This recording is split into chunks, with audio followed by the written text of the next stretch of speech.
Hello everybody, GL1 here. Welcome to the premier online toy museum. And I'm going to talk about ancient reptiles, something I haven't done for a while. In fact, it's been 4 months since I talked about Allosaurus, which is a dinosaur. Today, I'm not actually talking about dinosaurs. I'm talking about ancient reptiles that are not dinosaurs. And it's been 7 months since I did a show on non-dinosaur reptiles, show 485. So that was back October 6th. But what changes things today is that this toy has come out recently. This is Scutosaurus, and Scutosaurus is part of the Hammond Collection. So it's an upgrade in quality and articulation on the toys, much more realistically scaled and much more realistic movement. The scuto in Scutosaurus means like bony plates. So Scutosaurus had bony plates as body armor in its skin or under its skin for protection. Now, what's nice about the Hammond Collection toys is that they have better articulation. You do have the lateral movement of the shoulders and the hips, just like you get on some other non-Hammond Collection toys. But what you get more of is you get a much greater articulation you see in the neck. You get like foot articulation, or you could say ankle. And you have forearm articulation, like bicep, and you can bend it. And the same thing for the back leg. You get a lot of tail articulation. It's a nice, heavier, kind of chewy plastic. And you get a good motion in the mouth, very realistic. No gimmicks like you push a button and it makes a noise or moves automatically. These are just meant to be highly articulated action figures of reptiles. The other thing that's really nice about Hammond Collection toys is they have like the glass eye. You see it's like a clear plastic that's more realistic. Now this eye is not quite as sophisticated as the one on the Hammond Collection T-Rex, where the iris is below the clear plastic and it sort of moves with you. But you can see that there still is the clear plastic, and it does have a much more realistic look compared to our first reptile we're going to look at here. And what I did is I went through and I put these in order of how old they are, what we estimate they were, when they were alive, and some details about their size and behaviors. So the oldest one I have here, this goes back into the Permian, 330 to 272 million years ago. So this existed for about 60 million years. So quite a successful reptile. Very successful, really. You can move his head by moving his tail around. And this is, Edaphosaurus. Edaphosaurus looks like Dimetrodon, which is right behind him. But Edaphosaurus was an herbivore, and they based that on his teeth.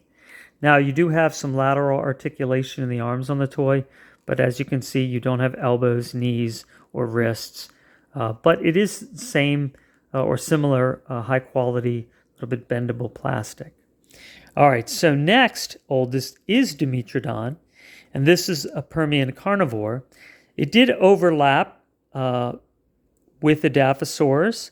So this was 286 to 270 million years ago. So Edaphosaurus started earlier, but they both ended about the same time. And Edaphosaurus had to put up with a good 16 million years of Dimetrodon, who is I don't know if Dimetrodon fed on Edaphosaurus, but maybe he did. Very familiar reptile toy. On this one, you can push a button and, oh no, he's got a boo-boo. Oh, he's better. Oh no, he's got a boo-boo. Oh, he's better. Okay, and so that's one of the newer ones. But then we can go all the way back to the very early Jurassic Park toys, and we have Dimetrodon.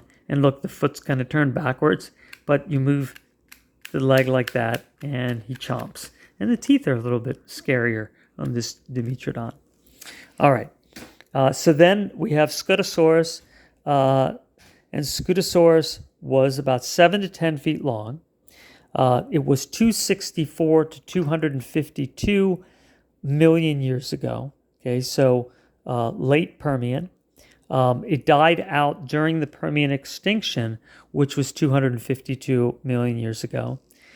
It's shield lizard. The scutos are for shield, and so the bony projections shielded it.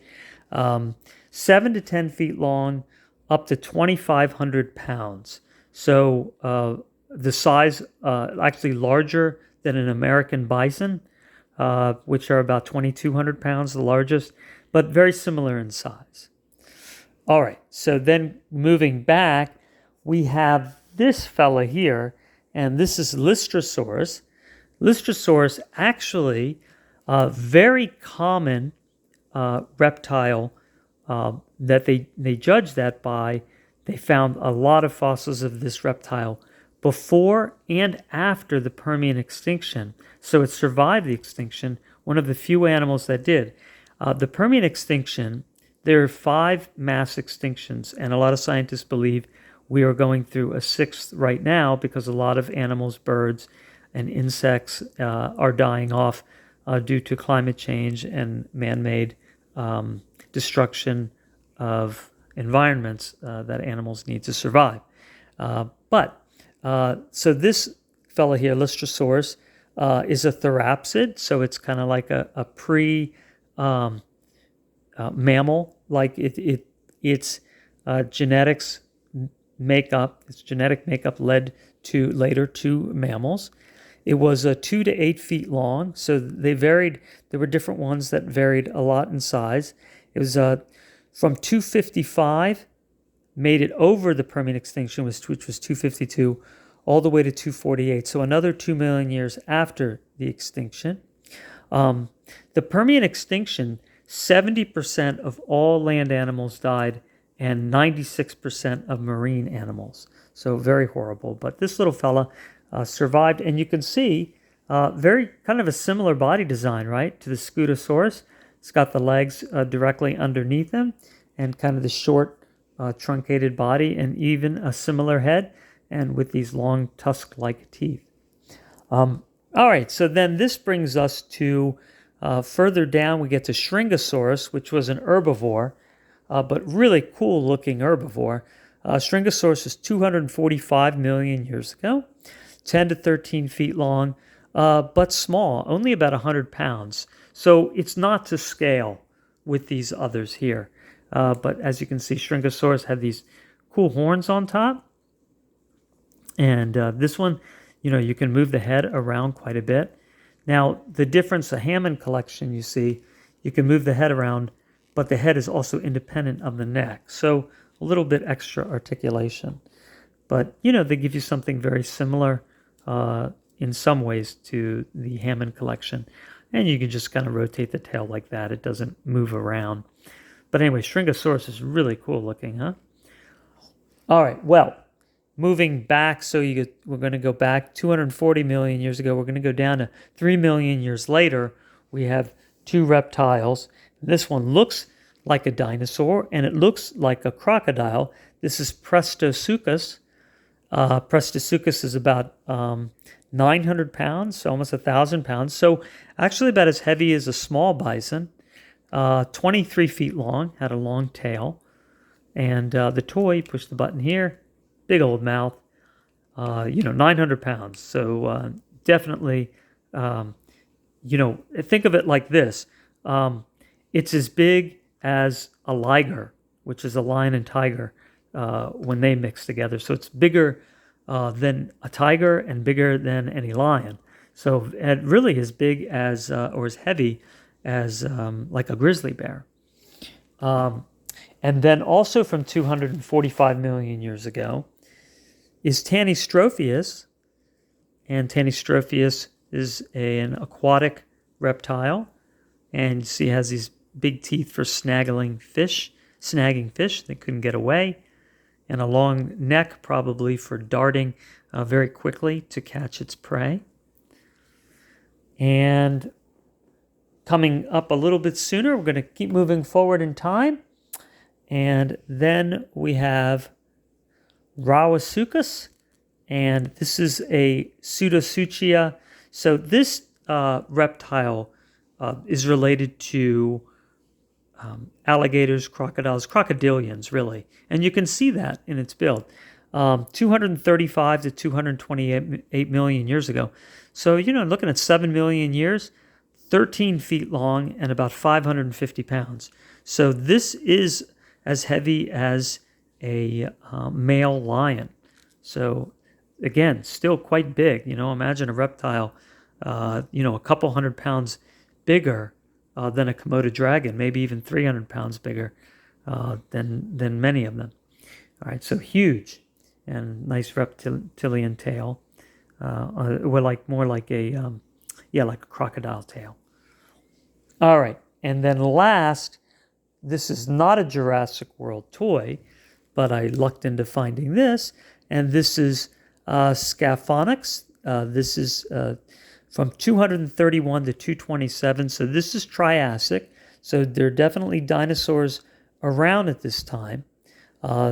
This is a rhinoceros, so it's another class of reptile, a rhinoceros. Like we have classes of reptiles now, like tortoises and crocodilians, lizards, snakes. Well, so this is class, 231 to 227 million years ago. So it lived about 4 million years. Not very long. The toy is big, but it was only 4.3 feet long. So, definitely not to scale with these. But, still fascinating. And you can see millions of years later, still similar evolutionary design kind of to the mouth of a Scutosaurus or a Lystrosaurus. So you see, you got kind of those tusk-like teeth, which, we see on walruses, right? All right.